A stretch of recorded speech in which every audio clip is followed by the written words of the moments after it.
And that's to emphasize the people that's trying to get in the fields. You got tech, software engineering. That's what we're going to. A lot of these positions getting automated from what I'm seeing. Yeah. This is true. A lot of automation. But automation happening across every industry though, Chris. Fast. AI is going to not take all our jobs, but it's definitely going to shrink the workforce significantly. The need to get into tech in today's time, I would say, it's paramount. Okay. Especially with artificial intelligence being here now. If you don't want to get into tech, that's cool, but you definitely need to understand how it works.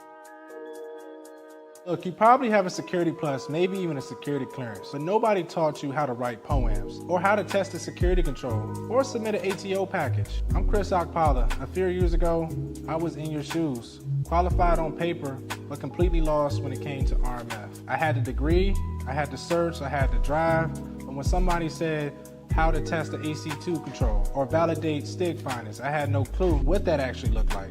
Fast forward 5 years, I worked across DoD and federal agencies, led control assessments, written ATO package, and passed audits. That's why I built RMF Academy, to teach you the real world execution they don't cover in certification books. Inside, I'll show you how to write a poem that don't get bashed back, test and validate security controls, translate tech jargon, navigate NIST 853 and RMF with confidence. If you're in IT supporting the government systems or stuck on the edge of cybersecurity, this is your way. The people who go through my training don't just get hired, they hit the ground running because they practice the work before day one. Go to rmfacademy.io and let's get to work. Welcome everybody to another edition of the Tech Woke Podcast. I am your host, Chris, an RMF specialist inside the GovTech space. And in today's podcast, we have a great guest today. He doesn't know it, but I always wanted to get him on a podcast. I've seen he was from D.C., trying to get it. He made it in cybersecurity. He's been doing big things. He spoke at Thanksgiving. He's a CSSP holder, founder of OQP Solutions. He's also a CSSP holder. And without further ado, Dontae Tyler, welcome to the podcast. Thank you, bro. I appreciate you. Yeah, I love it. Hey, I always wanted to get you on a podcast because you're from D.C., you know, you might have been in the streets more than me. I wasn't in the streets. I was looking out the window, you know. I was like, what y'all doing out there? My father didn't let me out here, but it's a pleasure having you on the podcast. You have done a lot of great things. I just want to make sure you know, you've been doing great things and you're leading a lot of people in the right direction. So I appreciate you coming on. No. It's an honor to be here. Appreciate it. Before we even get started, I wanted to shout you out, man. Thank you really doing your thing, bro. Like, it's always beautiful to watch somebody blossom and grow, right? I seen Tech Woke Podcast around the first few episodes, and I know what it's like as a content creator, that your views not that high, but one thing I've noticed about this podcast, even my team, where we were looking at it, is the quality of the work that's being put out consistently. So like, shout out to you, man. You're doing your thing. So I'm grateful to be here. Nah, I appreciate you. Shout out to Darius. He's been doing a great work on this podcast for many, it's been like a year? Close to a year? But yeah, he's been doing a lot of good work to make sure this looks good and bring in such quality guests like yourself. We just wanted to get into it, you know. First thing I just wanted to ask you, like, where you from? From what we talked about, you're from Washington, D.C., right? Tell me about your story around the high school time. What I say is, I am born in D.C., but by way of Prince George's County. Oh, Prince George's County, okay. Yeah, so I grew up in Southeast Washington, D.C., 37 Minnesota Avenue. 37? Yeah, 37 Minnesota Avenue. The Alley Boys is what they call them. Very well. My family, that's where they grew up. And when we was about 6, that's when we moved to Maryland. And then, like a lot of us, I was very nomadic as a kid. When the rent went up, we moved, right? Because we just couldn't afford to live there no more. So I lived all out throughout the DMV, Walker Mill, Forestville, District Heights. You were everywhere. Capitol Heights. I don't live everywhere. That's a little bit about, early on, and then towards high school, that's when I actually, and I'm glad we moved a lot, but I actually, I went to Virginia schools for like 2 or 3 years. Oh, you did? Okay. I did. I went to William Ramsey, Okay. which is in Alexandria, and then I also went to Francis C. Hammond. And believe it or not, man, some of those same people I'm cool with today, and it's allowed me to just be able to move throughout the DMV and have friends everywhere. So it's been a blessing.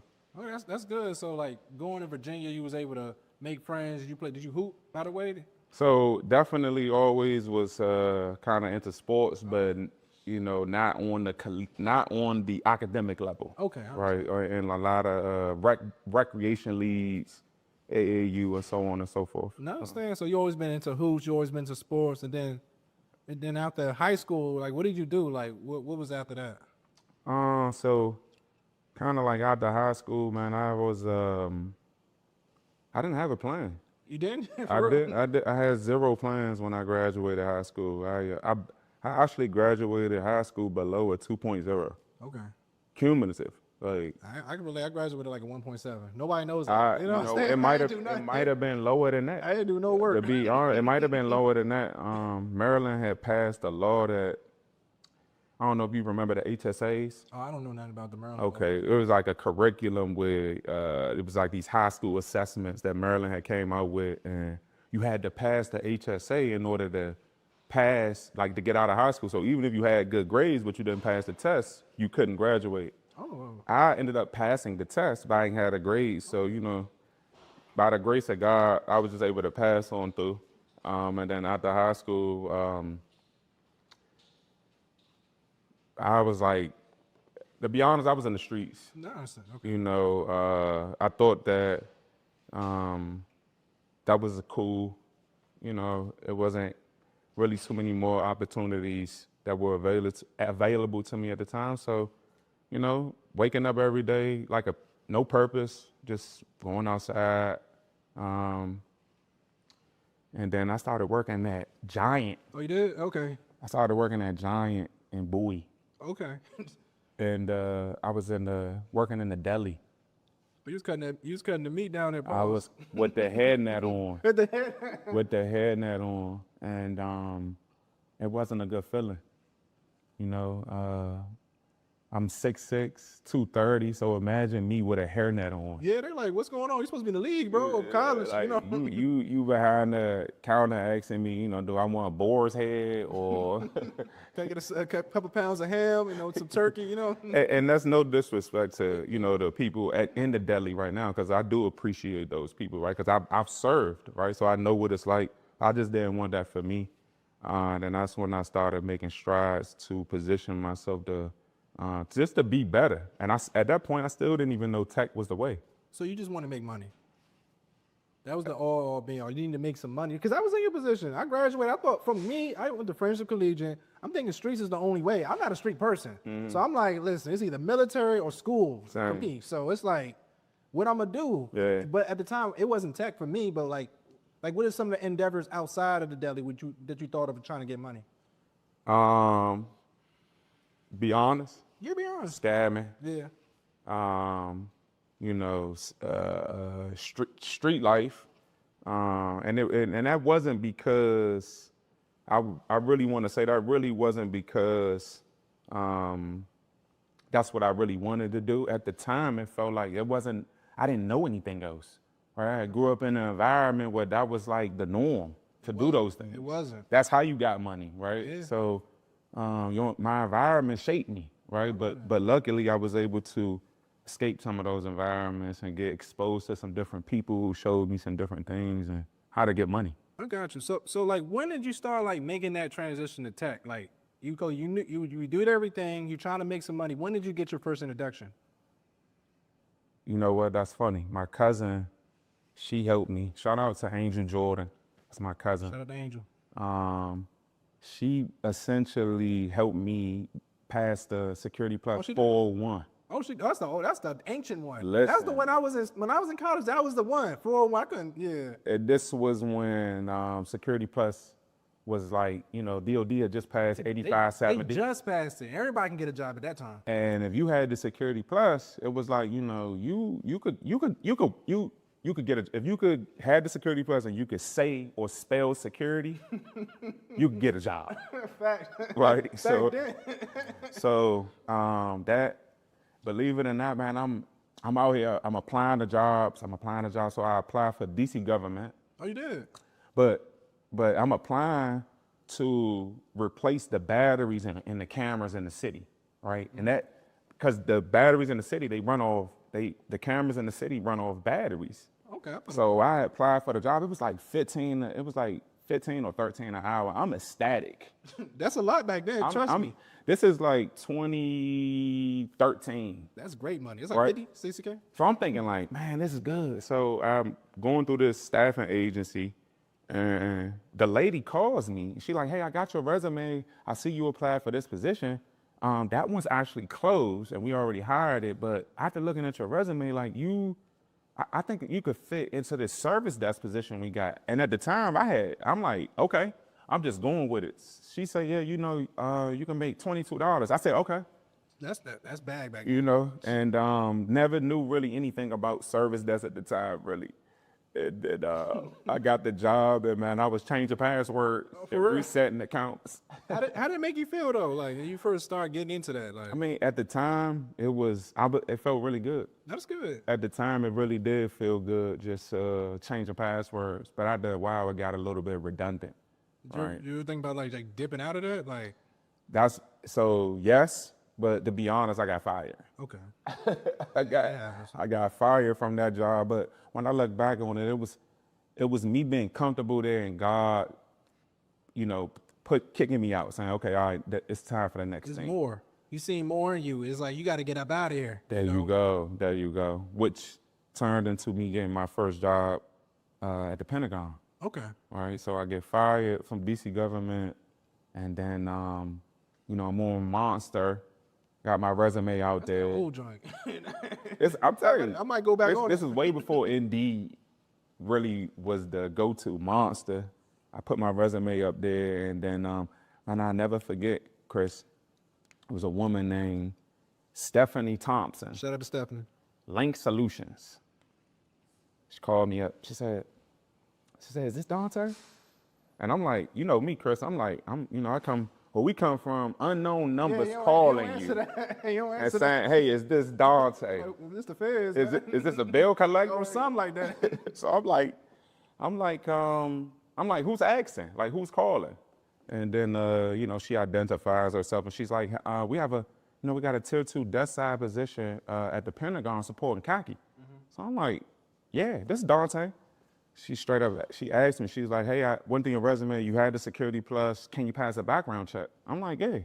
She's like, okay, we're gonna put you in for a clearance. And that was like the game changer right there. Nah, talk about this, because when I first got my clearance, I didn't know what it was. I didn't know the value. That can get you to 6 figures right there. Alone. A lot of people don't talk about that. Alone, just that by itself, it could definitely, because you are now a part of a select group of people, and there's not that many people who have it. Right, so you're a commodity. Like let me give you an example. Like there was a lady I was helping back in the past. She was a security guard, the NSA. She got a full scope. Oh, nice. Yeah, she got a full scope, and then she had the option to pay the clearance off or just keep working for the whole year. Uh-huh. She paid it off. Then I say like a month or two later, she got a job paying her like $80K. So she went from $40K to $80K just off the clearance, and now she's making $120. Easy. Just all the clearance, and it's an Intel analyst. So yeah. So that's how those contracts work. They just need. I hate to say it like this, but they need bodies, people who are not only qualified with the knowledge, but then you also have this, this clearance that allows you to work with classified data, right, sensitive information. Yeah. So tell me about the IT role, because in our society now, with the jobs are crazy right now. Can you emphasize how IT is probably going to be the gateway? Everybody just can't jump into cyber. What's your thoughts on that, bro? You got to crawl before you can walk. Yeah. Some people can jump out there, hit the ground running. I don't think a lot of people can. There are people who can, but what I will say is just like anything else, you need a solid foundation, Chris. Yeah, you do. And even if you were to navigate, break into cyber and get a role, I think you would eventually struggle because you've skipped steps like core networking, understanding, right? Understanding how a network works, right? What they say, network for show, subnet for dough, or something like that. Encryption, I didn't. cloud security. I could go on and on, but it's essential for you to know the basics so that you can have a firm foundation and then go to cyber. Yeah, let me tell you, a lot of owners don't know. I jumped into RMF. I never went the IT route. So when I got the role, I didn't know what subnetting was. I didn't know what the ports was, bro. They told me to straight do it. I didn't know nothing, and I felt bad because I got the security plus.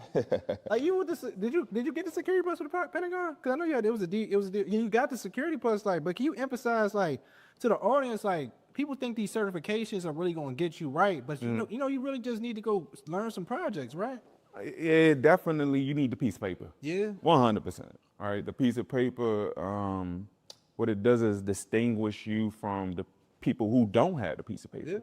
Yeah. But that's, what I tell my mentees is, okay, you got the piece of paper. Now you competing with people like me and Chris. What's going to set you, bro? So you need to step with more than, hey, I just got a Security Plus certification. Okay, what else do you have? Come with, like you said, maybe a portfolio of, previous projects that you've done. Like GitHub or something like that. And that may be hard to do in the cybersecurity space, right? With you kind of coming with a GitHub would, I would say, contribute to projects. There's plenty of open source projects out here for you to contribute to and be able to put your name as an author, right? And then you can highlight that, say, hey, I contributed to X project and, X, Y, or Z. That I think that's overlooked. A lot of people don't, we need a lot of, I think tech people could say the world. I know that's not the question, but I really do think tech people could say the world. We are the actual people, the doers. We're the implementers, we're the coders, we're the engineers. It's not the boardroom. Yeah. It's us. They don't even know what's going on in that boardroom. They have no idea what we're doing, honestly. They don't. So, I think tech could say the world, man. Yeah, because that's the society we moving on today, because it's like, and that's to emphasize the people that's trying to get in the fields. You got tech, software engineering, that's what we're going to. A lot of these positions getting automated from what you're seeing, yeah. This is true. A lot of automation. But automation happening across every industry though, Chris. Fast. AI is it's going to not take all our jobs, but it's definitely going to shrink the workforce significantly in the next 5 years. So you should be learning something from engineering. But then also I want to say too, in that same breath, it's going to create jobs. It's going to create jobs. It's no different from when, as a good example, it's like when before they had tractors and plows, it was people That's facts, though. picking stuff. They was plowing with the donkey and the ox blowing Right. the whole field, So, when these huge machines came out, they're like, oh, they're going to take all the jobs. What happened? Well, they didn't take all the jobs, right? Just learn how to use the machines. But they did take a lot of jobs, but then it made other jobs. So I think that's what we're going to see with AI and automation. Okay. So going forward, so you work in this IT job to help desk. Tell me about the things you learned and tell me about your career progression in the government. Okay, so man, working at Tier 2 desk side, Pentagon, supporting JSP, VIP team. Oh, you was on that? Okay. Supporting joint staff. So you was with the GS-15s, the SCS. SCS on the... I have supported a 2-star general, like been in his office, fixing his monitors, his Outlook not working. Yeah. Like it's an honor. You know what I mean? It's a straight honor. Not too many people get in the room with them. No. Yeah. So, and this is like, I look back and I just think God's hand always been on me. Yeah. But no, just being in, once I got my clearance, what that did is put me in an environment that previously I wasn't. Right? I told you earlier that after high school, how to make money, I'm turned to what everybody around me was doing, which was streets. It's the streets. Right? So now I'm in this new environment around, real technical people from all different types of backgrounds. And I'm saying like, oh, okay, it's different ways to get money. So, supporting JSP allowed me to be around really sophisticated people. So it kind of elevated your network A- and your Not thought process. everything. I mean, it was just like, have you ever been to the Pentagon? Yeah, I've been there. It's big. It's huge. Yeah, you been in there? Yeah, I've been in there, walked around. It's its there. own city. Yeah, I used to be a background investigator, so I used to go through there a lot. Yeah, yeah. Okay. I talked to fighter pilots, all them people. Yeah, I've been there. I got It's- lost in there too. But no, it's its own city. It's its own ecosystem in there. And what happened is through sports, right? So inside of there, they have a huge athletic got a facility court, yeah. called the PAC. Yeah. I mean, they got like 2 Olympic-sized pools, tennis courts, 2 full-court basketball courts, an indoor track, and every piece of workout equipment you can imagine, right? So I used to go down there frequently, and once you start going to the gym, this was when remote work didn't It exist, didn't exist at all. You had to go. right? So this was when I lived in DC. I had an apartment on Minnesota Avenue, so I would have to be to work at 7:30, 8 You o'clock. go to Minnesota. You know, I went to school of friendship. Yeah. You went to Friendship? Yeah, I went to friendship. You graduated from there? Yeah, graduated. That's all right. Yeah. What, 10? 12. You graduated from Okay, all right. But no, I used to get on the train super early. And what I'm getting to is you start to see the same people in the gym all the time, right, at the same time. And what ended up happening is one of the guys, he worked in this special room that's in the Pentagon. That's like this really special room. And him and I started just chatting because I would get tickets sometimes to go into this room and it would be simple stuff. But then I started spending more time in that room. And this room, like the dude really showed me he showed me ethical hacking. He showed me his pay stub one time. He he just exposed me to stuff. And I was like, wow. And I was turned up. I was fascinated by how you could give commands to a computer to manipulate it in a way that it was not designed to do. Like scripting and things like that. You didn't know that was possible. It just blew your mind, right? Exactly. Yeah. So when I got my CEH, I was like, this is dope. Like I'm really enjoying this. So and I'm making good money. So like in a way, you kind of was enlightened. You came from the street life, right? Well, not really a street like I want to say. Not a street guy, a hood baby. A hood baby. A hood baby. To you being introduced to people that got money, to introduce to all these things. Yeah. It's like at some point you probably was like, I want to go help the people. Oh, for sure. For sure. I mean, I've always wanted to help people, but just like anybody else from where I come from, survival is the first thing that you trying to do is survive first. So once once I got into tech, I'm making really good money, got my first government contract and everything. Now I'm like, okay, how can I be of service? How can I be of service to other people? Because you know this, back then it wasn't a lot of us. Nobody in the space. I remember being the only black person on the floor in the building. Yeah. I remember one time, shout out to they know they are, but they were great people. They helped me out. But I was the only colored person in that area, when I first started. So for years until I started seeing other people come. How did that make you feel? I know. When I was working in that environment, I just thought like, wow, I'm here. But I just wanted other people like me to get to that area I was at. And I just felt really special. Mm-hmm. But, again, you still want your people to help you out. You want to be relatable. Yeah. You want to feel like you could go to work and be Chris. Yeah. Right? And that's how I felt for so many years. I felt like I had imposter syndrome. Having to just show up to work and always be like, hey, like, I can't even picture you doing that. I mean, and it's not that I'm not always positive or up and perky, but I don't want to have to. I was faking it a lot of the times. Like even when I had terrible days, still having to put on this impersonation that like, hey, like just walk, just not being intimidating. And that just in itself sounds crazy, but some people in the past have thought, because of my stature, if I'm walking around mean face, it could be. You happy? I know that. I've been taught that. some of the meanest looking people I go talk to, they be like, hey, Chris, what's up? You know what I'm saying? I know how it is, but you can't judge a book by its cover out here. You shouldn't. Yeah, you can't. You shouldn't. You straight up. shouldn't. You shouldn't. So Dontae, it's like you build your network up. You've been building your network. You learn about how to get your money right. You're learning all these things in tech. Like, can you explain to the audience the need of getting into tech for people over time? The need to get into tech in today's time. Yeah. I would say it's paramount, Okay. especially with artificial intelligence being here now.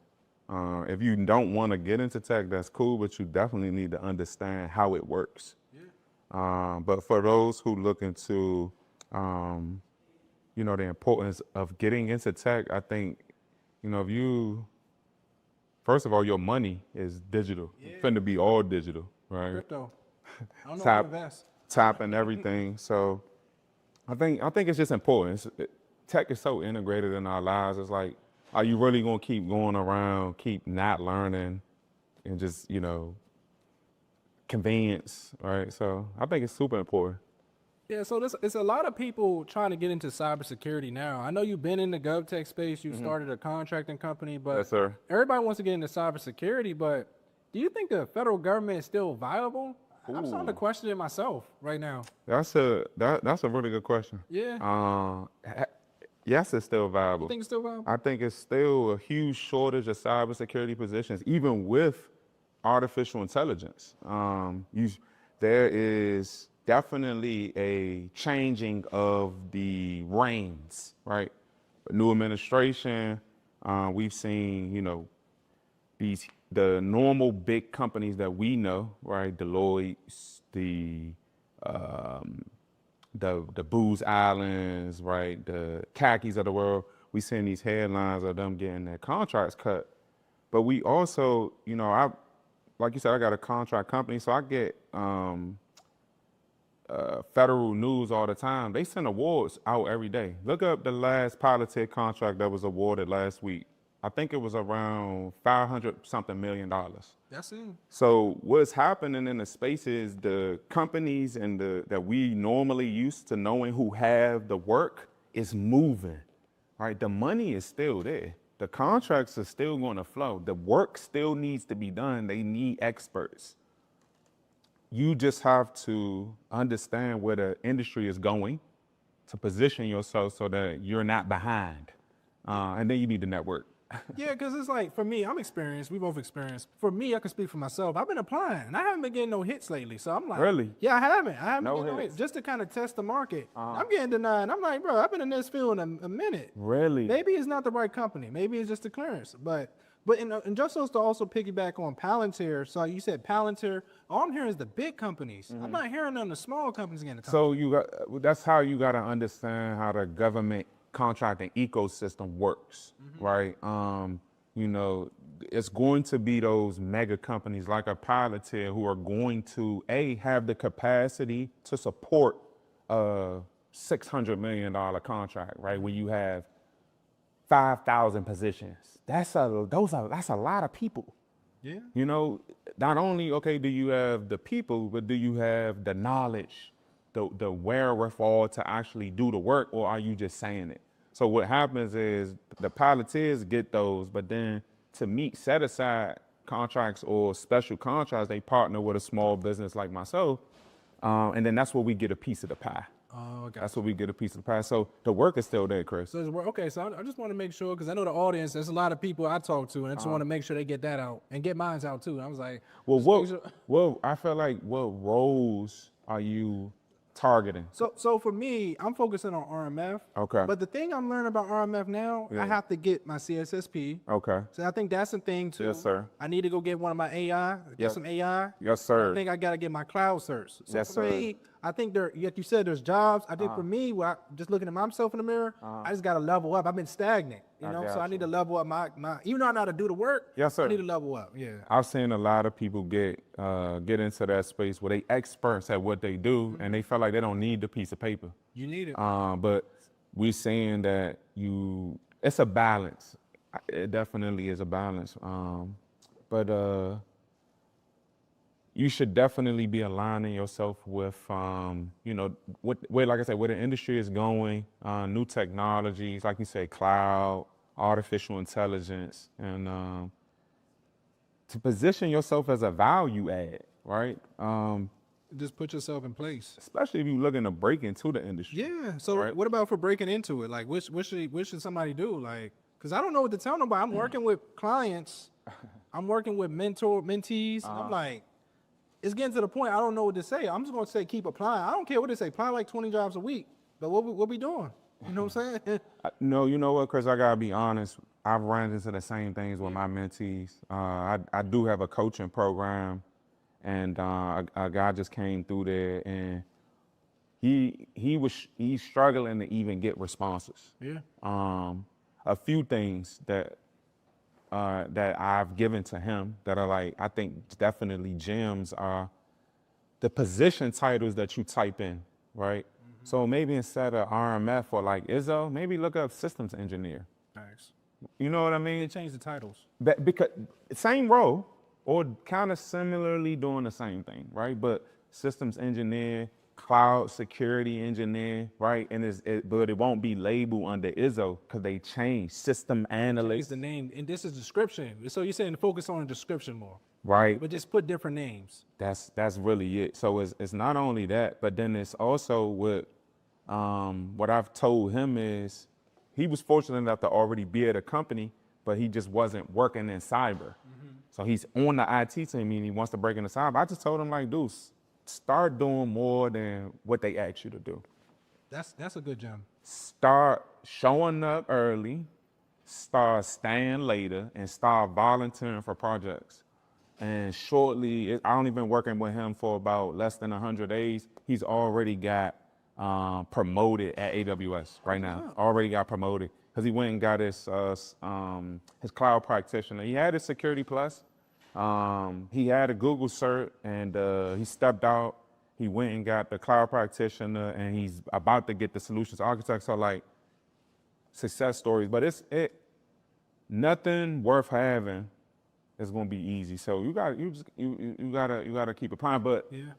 what I do want to say is more of us got to come together, Chris, as technological innovators and thought leaders like myself and you to foster that next Silicon Valley type vibe, as far as we don't need these large corporations when you got these large language models and NVIDIA supercomputer chips, right?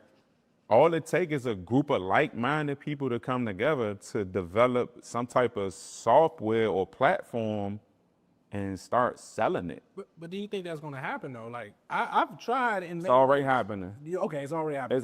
When I try, it can sometimes people got different ideals, right? I think it's just like putting a basketball team together. You got to find the right pieces, right? You got to find the right pieces. You got to understand strengths and weaknesses. But it's tons of companies with 10 employees or less. They like AI companies, but they value at over 200 million right now. So you're saying just pick the top five, the starting five, know they role, and just keep it pushing. So we got a partner. You're saying in today's society we got to partner up. I believe that if you really want to succeed as a newbie, a tech novice right now, and you want to make money, working a job is probably the floor. That is where I think that you go to a job and you learn etiquette. You learn how to be a professional, right? You learn how to problem solve on the job. You solving somebody else's problems. Yeah. What better way to learn how to get better at something than solving somebody else's problems, right? Yeah, I agree. Then that ain't nothing but you training yourself so that when you get an idea or you get with a group of like-minded people, we can solve a problem, develop a piece of source code, and lease it, not sell it, lease it to somebody for millions. Or like white label. Because let me give you an example. I see for EMAS, are you familiar with EMAS? Yeah, of course, my bad. But a lot of people want to get trained on it. There's very few people that have the training software. If somebody just developed that or create an AI that just creates documentation, for the government, it's just hard to find people. That's two things you can talk about that are great. Just lease it out. Do you know what they had before EMAS? What? Diet cap. Oh yeah, I remember that. That's the old one. You That's know- the ancient. That's the ancient one. Diet cap. Yeah. Do you know, I didn't meet the direct guy, but I met a guy on the team of the EMAS team who stood EMAS up for the first time. Somebody sold it to them. Somebody It looked was at Booze. Booze created it. Say it again? No, I think Booze created the whole thing. Booze. Allen. EMAS? Yeah, I think Booze created. Okay, well, I just met one of the developers. Oh, you might the developer. One of the developers that was on the team that stood up EMAS. I also had an opportunity when I was at State Department to work with the Exacta team. Oh, exactly. Yesterday. When they was standing up Exacta, That's the first they brought us in for a Q&A session where they literally set like 10 ISOs down. I was one of the ISOs. For real. And they just watched us use Exacta and asked us how the flow was and everything. So and what I'm getting at is somebody sold Exacta to the government. And it's not always a Booz Allen, right? Like one of my contracting companies I worked for early on, I'm not gonna say their name, but the owner, personally, not a good guy, but super intelligent. He was from Poland. He developed some type of repository for foreign nationals that the government leveraged. He leased it to him for $5 million a year. Oh, okay. I'm learning. He was the only lead developer. So He did the whole thing himself and then just hired like 4 other guys to help maintain it. I was just so amazed by that. So I'm telling my newcomers out there, form a team, get with a group of like-minded individuals if you really want to not only make money, but make an impact on the tech community. Create something for good, right? Bridge a gap, solve a problem in the world. You know what I mean? Don't just create another movie app, another mixtape, right? Like let's get a cure to cancer, or better yet, let's develop a artificial intelligent system that is able to detect bias in program evaluation. yes. What are your keys to getting a job in this economy? Volunteer. I wouldn't even have a resume, but these fancy AI systems you're talking about, I want to drop one of them. I think you're talking about like Earn Better. Yeah. Earn Better is a really good platform that has jobs, and you can go in there and, like you said, get an automated AI resume that does ATS for you, right? So put the keywords in there so you can get past the system and potentially get in front of the hiring manager so they can look over your resume, right? What was the question? Dang. Basically, should you focus more on personal brand versus focusing on your resume? Which one is going to get you a job? Right, networking. So what I would say to that is, like I said, volunteer. I think when you volunteer, you position yourself to learn. You position yourself for somebody to see you, right? You're not behind the computer. You're not just submitting a resume, right? So now I know Chris. Oh, I see Chris all the time. He comes up here. We don't even pay him. Like, who's that guy? We don't even pay him. The guy, this Chris, he comes here all the time. We like him. He does, he helps out with this. He helps out with that. And what that does is you end up learning. You end up networking. And you know what they say, Chris? You hang around 4 millionaires. You're going to become a millionaire. That's what I would tell any newcomer. Go volunteer. You'll have a resume, but go volunteer. Don't look for no money. Just go volunteer. Go put yourself so that God can take action on what you asking him to do. You volunteer. Like even me, I volunteer now at my church to help out with the AV audio. Nice. Because it's helping me learn a skill for the future. Nice. I'm doing that too. Oh, you doing that too? So you gotta do what you gotta do. Yeah, So you gotta volunteer, man. I do it too. So I volunteer for conferences. Uh-huh.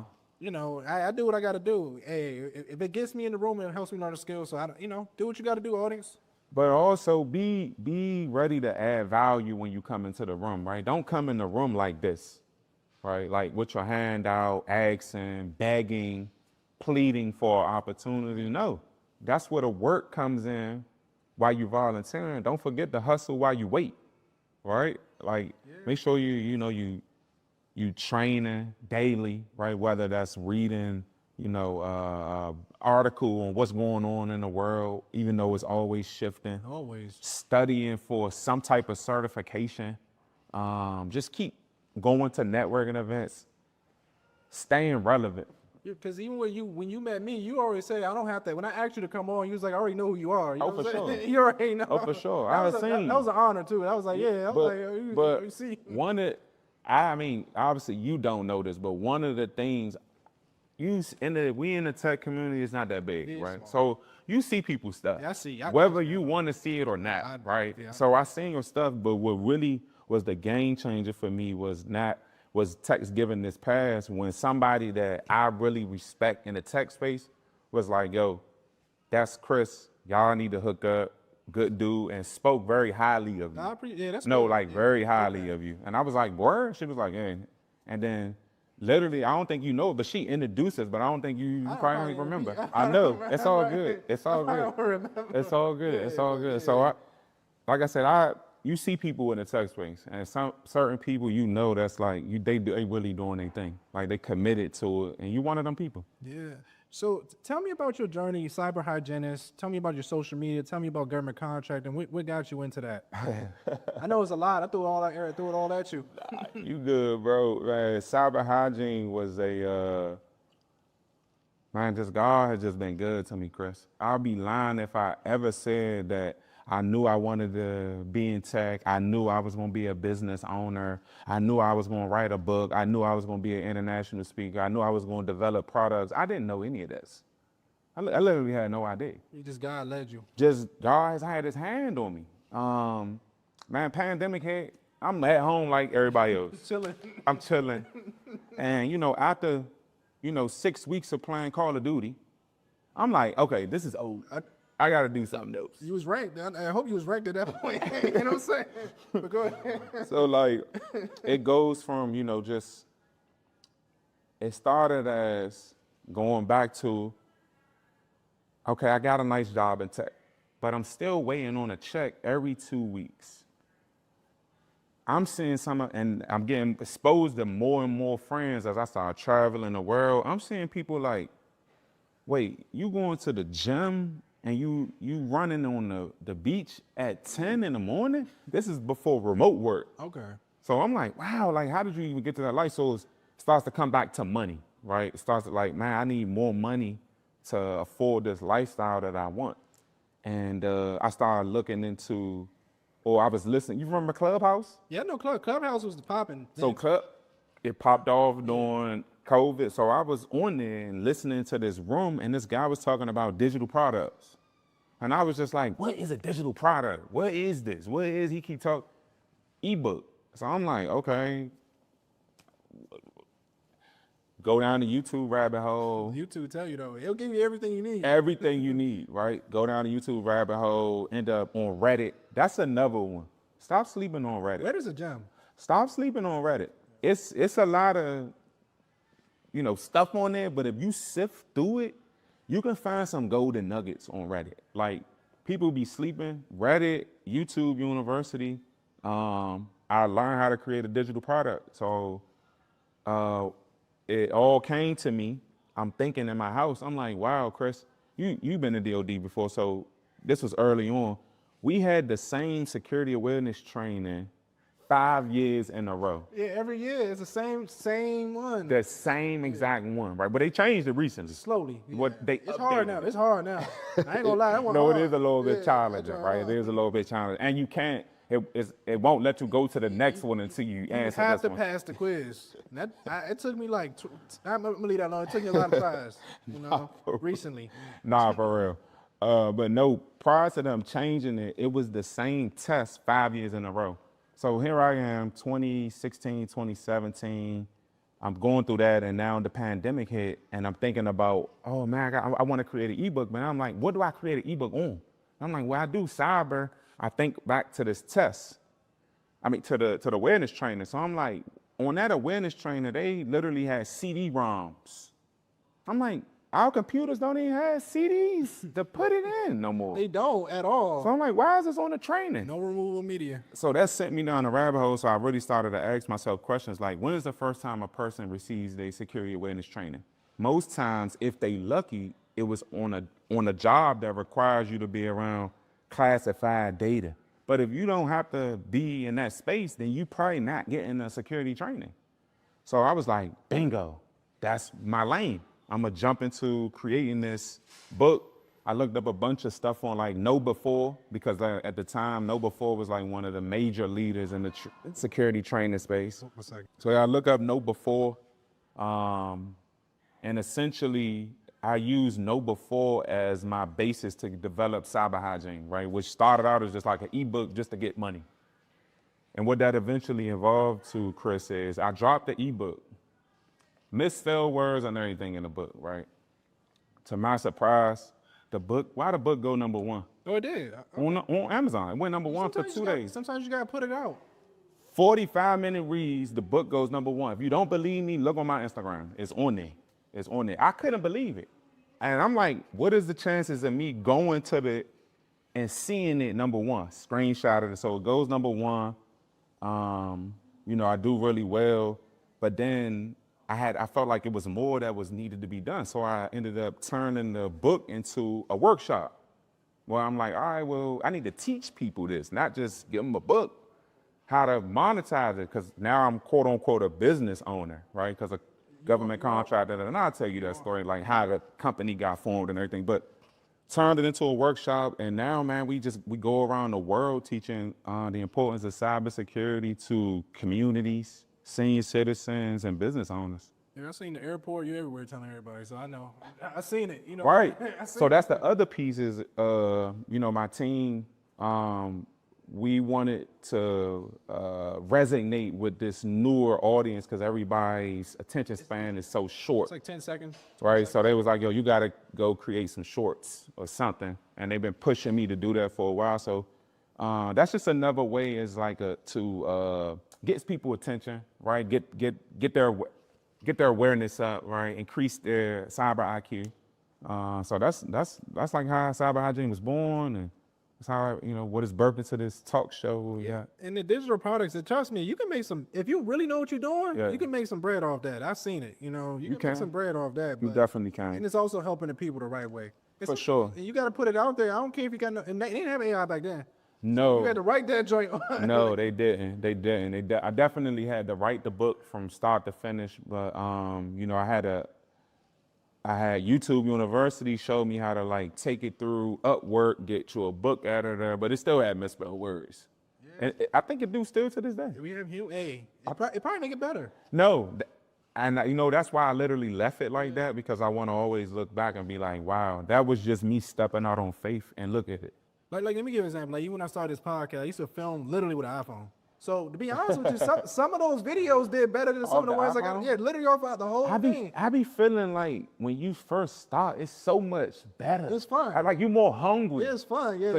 So you just like it reminds me of Damon John book, The Power of Broke. Mm-hmm. You ever read that book? I never read that, but I'm not sure. Bro, The Power of Broke is just like ingenuity. You don't have the money to buy a phone stand, so you've created one yourself. A phone stand. I put it on books in the cereal box. I got the picture. I'm gonna post it one day.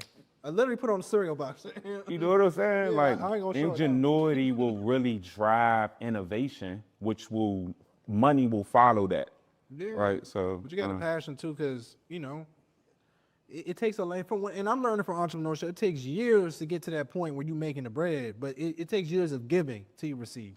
Absolutely. I think you hit it right on the head. But I think I'm learning, I do actually receive. It's just it's not always the money, right? It's connections. It's the moments, the memories. Relationships. All of that stuff, right? That's the real meat and potatoes of life is, enjoying those moments, right? I mean, it feels good when you do get paid. When the direct deposit hit, it do feel good. I'm not gonna lie. When you get that invoice, but seeing my mentee get promoted at AWS or changing somebody's life because now they know a better way. It's fulfilling, and I don't think money can be fulfilling like that. No, it can't. And it can't. Like even with me starting this podcast, I didn't met everybody. Textual Channel is my favorite podcast. That's my idol in cybersecurity. I met him. I was on his podcast. Really? Yeah, and that was the pinnacle of what this podcast can fail today. That was what I wanted to be on. Really? And I achieved that, so I think you might have surpassed it. Yeah. You said what? I think you might have surpassed it. When I ain't gonna say that, y'all. We'll see. You know what I'm saying? But Speaking into existence. yeah, you're right. You on your way. You're right. You're right. You really on your way. Yeah, but tell me about your government contracting business. How did you start that? Again, another God just has his hand on me. I'm at the Pentagon, and just my work ethic of, shout out to my grandfather, man. Just gave me principles, but just that work ethic of just like first man in, last man out. You see a piece of trash on the floor, I don't need nobody to tell me to pick it up. Just pick it up, put it in the trash, right? Just adding value. Old school. And what happened is somebody ended up taking notice to me at the Pentagon while I'm working there. So I get promoted. I'm going to my State Department job. We going to happy hour. We're literally walking out. I got my box. Everybody like high-fiving me. And I'm walking out. And the second shift manager, he stopped me. He like, hey, can I talk to you for a second? I'm like, hey, what's going on? He pulls me over to the side. He like, hey, a guy that we hired 3 weeks ago, he just quit. And I need somebody to work this second shift. He's like, I know you just got promoted. I seen you work. I know your work. Like, would you come in on the second shift? I'm like, yeah, but like, how am I do that? I already got one job. He like, don't worry about that. He gave me his number. And I ended up calling him. Man, blessing. This dude showed me how to, first of all, approach the company that I was at and negotiate a 1099 contract with them or corp. He told me to ask the corp to corp. They wouldn't do that. Then he said that they didn't do that, do 1099. So I ended up getting the 1099 contract. They was ecstatic because they got one employee to work 2 contracts, right? So now here I am, State Department making 70-something thousand in the morning. And then I got this consulting contract where I'm getting $65 an hour. That's great back. That's great. 65 an hour. 65 an hour, and then I had ceiling on the hours. So I was like submitting an invoice, and I had like monthly hours. I think I couldn't go over a certain, I don't remember, certain number of hours per month. It's like, this was 10, maybe like 9 years ago, right? So he showed me the game, and that was literally my first consulting agreement. And I made $60,000 in like 4 months. And that's all for that one consulting agreement plus my daytime job. So that was like the first time I like got over 6 figures, and I'm like 130, 140,000. And I'm glad I'm telling this story because I felt like I was at the top of the world, but then when I got to the end of the year, taxes.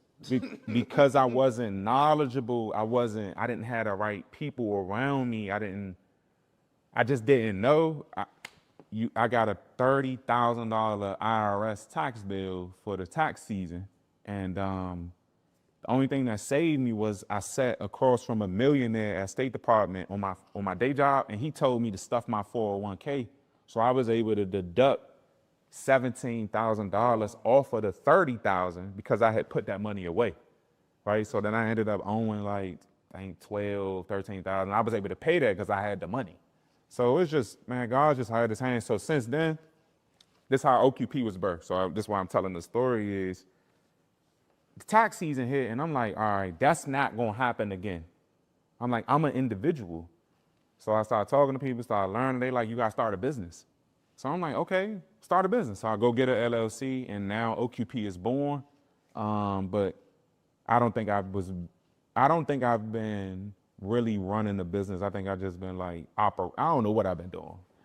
You've been there operating for now, right? No, I think I was working in my business because I was the business. But now in the last year and a half, I'm working on my business and not in my business. Okay, I get what you're saying. Now you got people in place to run it. Or delegating or trying to build this system that has people in it that can, follow a mission and execute. Because I know a lot of people, especially in the space that look like you and me, they're in government contracting, making a lot of money, but they don't trust other people to run it. So I get where you're coming from. Because people don't have your mindset, but you're gonna have to do it. You're gonna trust somebody. Yeah, especially when you're talking, multi-millions, when you go just beyond a subcontract, right? When you go, you get some past performance, right? And you start to want to bid on bigger contracts, or you start developing bigger relationships where the pot is much bigger.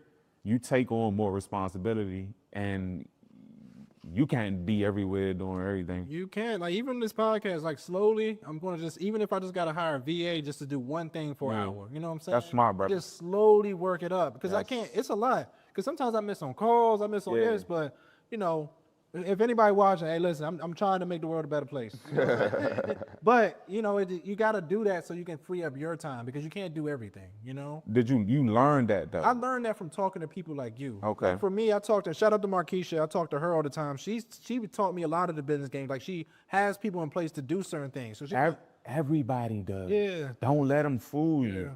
Don't let them fool Okay, you. okay. Don't let them fool you. Like, I'm talking about everybody who is very successful has a team of people. you have to have a team. And I think that's why I haven't really surpassed that 7-figure mark just yet, is because I don't have a solid team. I'm still figuring some of my pieces out and trying to, you know, fit everything together. And timing is also important, right? It's in God's time. But sometimes God puts you in place to get it right. Then once you get it, it's going to just skyrocket. It's Once you get everything. Godspeed. Yeah. Godspeed. Because even with me in this business, it's slowly. He feed me this, feed me that. But once I put everything in place, then that's when it's going to haul itself. Oh, my goodness. But if you God people, he wait till you're ready, you know? Yeah. So, well, not just God people. God in general puts people in place just until they're ready. For sure. Like, let's use athletes. You get them $60 million. You give me $60 million, I don't know what I'm going to do. You know, that's all I'm going to say. You know, travel the world. That's what I'm doing. Well, I feel like as long as you're keeping God first, Yeah. that you'll find, the Spirit will find you. You'll find your path, man. You'll find your path. So that's like what are you doing going forward? You going to focus on cyber hygiene, focus on government contracting? You know what? That's a really good question. You know, when I started OQP, it just started as a way to avoid a bunch of taxes on my individual self and be able to leverage a business that I'm running, right? Because that's essentially what I'm doing. I'm consulting for somebody, and the structure, it wasn't right with W-2. It made more sense with an LLC, and we've since moved over to an S Corp, right? You're an S Corp now. Here we are. Okay. That's a whole nother story. That's a different story. Well, you know, we're at S Corp now, and you know, what's next for us, you know, is in the past year and a half, Chris, man, I've had an opportunity to just step back and work on my business. I'm currently about to enroll into like a business coaching program. Smart. Everybody got to get coaching. Right, and I told myself that recently. I'm like, if Michael Jordan got a coach, You got a coach. Everybody got a coach. if Kobe Bryant got a coach, if Tiger Woods got a coach, why I don't have a coach? If you coach people, if you got coach people, you can get coached. You know, you know. So and me wanting or seeking coaching is really, you know, asking for help, not because I'm weak, it's because I want to stay strong. Right, you know, I want to keep going. So, you know, what's next for us as I've stepped back is we've actually restructured the way we are. So we still got the government arm. We still we're not really bidding a whole lot. We more seeking solid relationships. So you're building the connections right now. On the government side, Okay. right? So that it's, we understand what the need is, right? Just through conversation, and then be able to insert ourselves, right? Whenever that time presents itself. But we really been focused on the commercial arm, right? We got into a few programs where we are authorized resellers of a few different software products. Yeah, I think you talked about that. Yeah, you're doing some big things. Once it goes to fruition, you're gonna be that smart. The software is the best route to go. Oh, most certainly. So we reselling other people's software, right? Like white label. Huh? Like white label or just Well, license? no, not even white label. Okay. Just middleman. Okay. Finding a deal and brokering a deal Okay. on behalf of the customer, and then the last part that we focused on, in addition to government commercial, is developing proprietary products like in-house. Like what I spoke about briefly during the interview. Just you know, I got a bunch of ideas, me being in the industry, and I'm sure you do too. No, you gave me some good ideas. I'm sure you do especially too. the GRC stuff. What we talk, but I ain't mean to put that out there. No, really. Yeah. So just developing products that are going to change the world. And this is a gem. I drop it. Is we apply to Cybers. They come out every month. You watching this interview, just type in SBIR, Small Business Innovation Research. Essentially, all it is you pitching your product or idea to Department of Defense to solve a problem. Oh, yeah, I forgot about that. You can do that. Dang, that's a gem.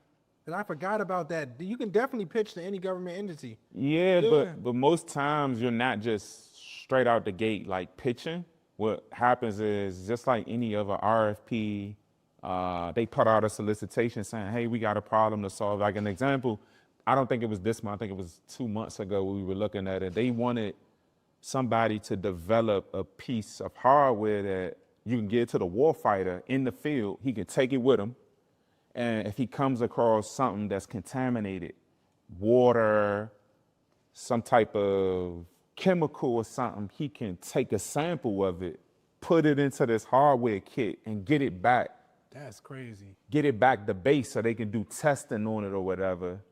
And all they want you to do is develop that. Just that portion. That hardware piece that's going to take that and go back. So they shout out to this God. I found out about Cybersecurity because I was supporting DLA, and what do you know? I was the ISM for R&D. I saw, yeah. So I'm like, wait, you got people in here, you giving them $2.5 million to solve a problem that you don't even know how to solve? I need parts of that. So, we do Cybersecurity, we look at those, but we need more engineers at OQP. We need more engineers, we need more thought leaders like myself. So come on over. Tell me about your relationship with God throughout this entire journey. Wow. I was hoping you asked me that. I was. Since the beginning, you told me. I really was hoping you was asking me this question, man. I'm actually excited to answer this question. Man, it's been, like I said, Dontae today is much different than Dontae 10 years ago. I've been in tech 10 years. And Congratulations.